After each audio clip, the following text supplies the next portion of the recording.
আজকে আপনাদের এরকম সাবান তৈরি করে দেখাবো। তো এখানে আমি প্রথমে ব্যবহার করছি পটাশিয়াম হাইড্রোক্সাইড। একে 30 গ্রাম মেপে নিয়ে পানি মিশিয়ে 100 মিলিলিটারের সলিউশন তৈরি করে নেব। এরপর প্রয়োজন হবে নারিকেল তেল। একে আনুমানিক 120 ml নেব। আর এই তেলই কিন্তু সাবান তৈরির মূল উপাদান। সেই সাথে 30 গ্রাম লবণের সাথে পানি মিশিয়ে 200 ml এর সলিউশন তৈরি করে নেব। এখন নারিকেল তেলে পটাশিয়াম হাইড্রোক্সাইড সলিউশন মিক্সড করার সময় ভালোভাবে মিশিয়ে নেব। দেন এই সলিউশনকে প্রায় 10 মিনিটের মতো তাপ দেব এবং এভাবেই নাড়তে থাকবো। আর তাপ দেওয়ার সময় টেম্পারেচার 70 ডিগ্রি সেলসিয়াসের আশেপাশে রাখার চেষ্টা করতে হবে। তো যখন এরকম লেয়ার দেখতে পারবো, ধরে নেব সাবানায়ন প্রক্রিয়া শেষের দিকে। ওকে, এবার তাপ দেওয়া বন্ধ করে দেই।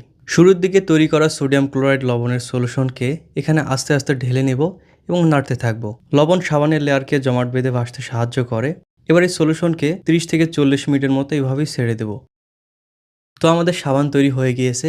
একে এখন শেপ দেওয়ার জন্য এরকম ফর্মা বা সাজ ব্যবহার করছি। উপরের অংশ থেকে সাবান এভাবে সংগ্রহ করে নেওয়ার পরে একে চামচ দিয়ে যতটা সম্ভব চেপে দেব, যাতে করে এগুলো ভালোভাবে জোড়া লেগে যায় এবং তেলগুলো উপরের দিকে উঠে আসে। এখন ভালোভাবে শুকানোর জন্য প্রায় 4 থেকে 8 ঘন্টা এভাবেই রেখে দেব। উপরের অতিরিক্ত তেলকে এভাবে টিস্যু দিয়ে মুছে নেব, যাতে করে হাত ধোয়ার সময় এ তেল সমস্যা না করে।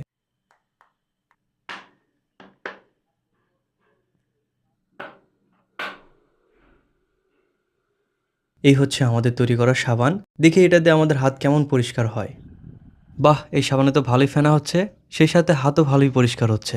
তবে এতে ক্ষার বেশি হওয়ায় একে গোসল করা সাবান হিসেবে ব্যবহার না করে কাপড় কাচা সাবান হিসেবে ব্যবহার করতে পারি।